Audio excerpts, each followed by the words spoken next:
Hey guys, and welcome back to another YouTube video. In this video we're going through the Carlton vs Gold Coast Suns absolute thriller in the AFLW fantasy, going through how it was there was a couple of dominant figures and some that we really need to jump on. A rookie that I've missed already, but I'll be jumping on them hopefully when the lockout lifts, depending on price jumps. And hopefully I'll be able to get that cash gen up, because it's going to be crucial to get the midfielders up as quickly as you can, because you almost couldn't sacrifice playing a rookie down back for the whole year to get up to those really, really high scoring mids.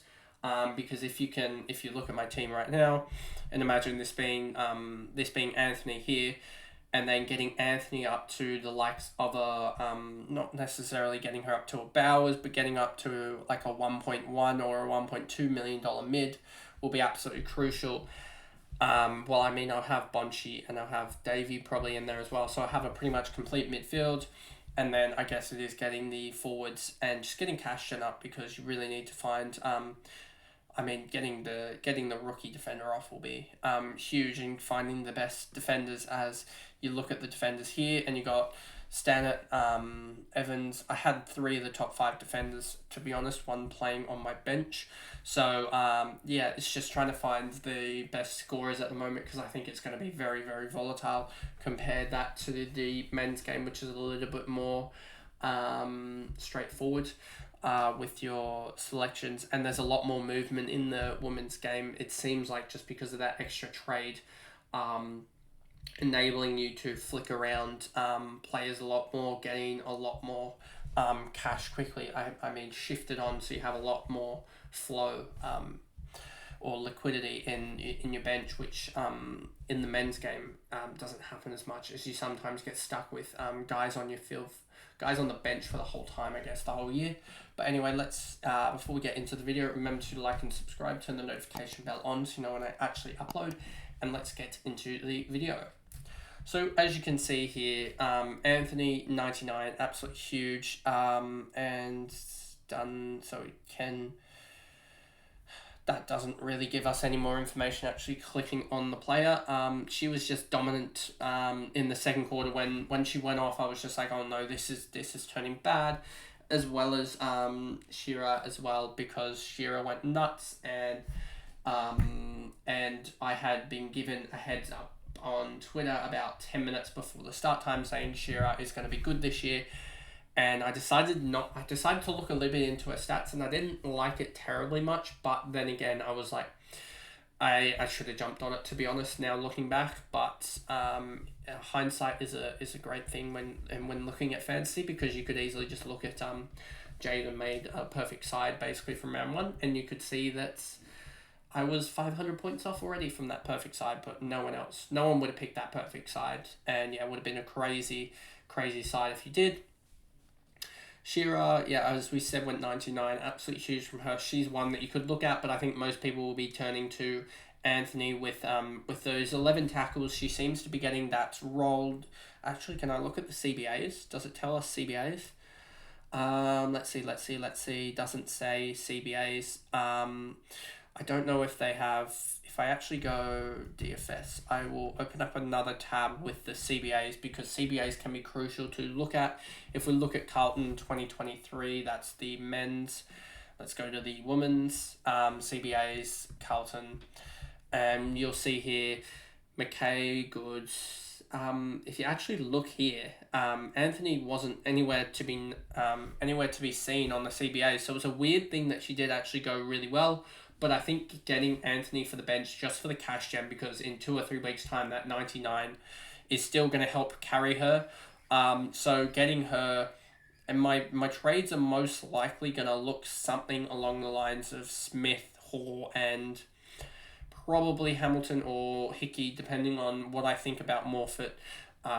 Getting them out and really getting in the players that can do a lot of damage.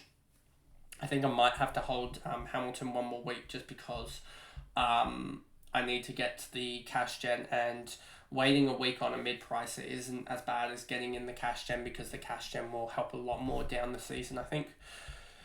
So Del Pos, 92, she was actually really good as a forward. I mean, ended up with 19 disposals, 11 kicks, 8 handballs, 3 marks, 9 tackles. So really good tackling effort. Need to look into these forwards, these high scoring forwards, and really look into who's the best one. I mean, it's going to help in years come when we have the data from more accessible on the AFLW, like the fantasy site, rather than having to go off to the VFL stats and stuff like that. And starting my deep dive in a little bit later didn't help because I missed out on like looking into these girls and really finding out the real big ones. Because I guess I blindly went with the players that I knew from the Swans, and that didn't really help as there was some better forwards to pick up. Cordner, 74, should have just played her on ground. Don't know why I didn't do that, and she really punished me in the first and last quarter to get to a decent score. Vesio, 74, Hill, 67, Skepper, 65, good, Vickers, Valdado, Moody, as a ruckman, I believe. Is Moody a ruckman? Did some part in the ruck. If we look here, it was good and Moody in the ruck. Moody 44 as a ruckman isn't necessarily the best. Then you have Loe Fifi, Goss, Walker, Fitzpatrick, Hendry, Lawson, Austin Lee, and Ortlep. Ortlep had 14% time on ground, basically used as a sub. Really, really weird role. And I believe something like 20% of people or something had her, and yeah, just really, really just didn't help fancy-wise, but will be interesting, the price drop there, potential there. And yeah, just going to quickly bring her up. Is she young? 26-year-old, and she only spent 14% there, so it's not even like a rookie playing or anything. Then onto the Gold Coast side, and you have Rowbottom here just absolutely dominating, 25 touches, 3 marks, 12 tackles, and a goal as well to get to the 1-2-1. Absolute star of the competition. And she made it look pretty much easy. With the 23 touches, 10 tackles to get to a 104. That'll be interesting as well to see. With that, let me just look at the Gold Coast fixture next week. They have the Eagles, which could be an interesting one. I think they can take the win there. So could we look at bringing in, what's Whitford price? I think she's just over the million. No, 800k. So could you look at bringing her in if you already have Davey and you had a rookie there that you needed to bring in? I think she has let's look at a week after. She has Richmond. That's still a pretty good draw, I think. And then she has Western Bulldogs after that, who are last at the moment, and they didn't look too inspiring. And then she has Adelaide after that. Adelaide are a tough team. Then she has Richmond again, is that? Or sorry, they play Collingwood there, so okay. So yeah, I think it's a very, very gettable draw for Gold Coast per se. And if I quickly just look at the Gold Coast percentages, you have Rowbottom, Single. Lucy Single is one that actually you should look out for. As a forward, she's got the role as an on-baller, and 522k, I think she is the one that you can go for in this F5 spot. So I would just keep a sneaky eye on that, because if there's no injuries for Gold Coast and she's named on ball again, I think that'll be a very, very lucrative F5, and that might enable me to go and actually hold my ruckman in Hickey, who has the matchup against Port Adelaide, against the Port Ruckman, the debutant as well, who that could be profitable if I did go down to a rookie ruckman as well. There, as that will save a lot of money. I could almost go straight to Bowers, to be honest, if I went down to a rookie ruckman, and that would finish off my midfield, but I think I do need to get Brie Davey in anyway. But Single is certainly one with the role there I think needs to be brought in. Darcy, Drennan, Howarth, Bohanna, Dupuy, Gervin, Randall, and then all these other girls don't really matter too much, and wouldn't be looking at them just yet.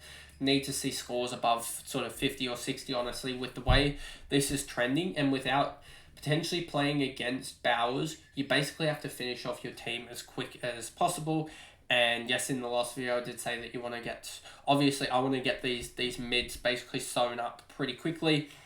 And there is a potential play in round 2 to see in round 3, to see how Bonchi's doing. If she isn't doing the best, then to look at switching out ruckman, or potentially go up to the top ruckman if that is the case. There's definitely some movement I need in the ruck line, and then the back line, I think at the moment there was no standout performance. So yeah, it's just sorting out this midfield as quickly as possible, and potentially trying to get up to Bowers if you can, because that is going to be the big move, I guess. But that is pretty much the video there, and I guess I'll see you guys in the next AFL Women's game review, which will be the Adelaide versus Port Adelaide derby, the showdown. So yeah, see you guys in that video. Thanks guys. Goodbye.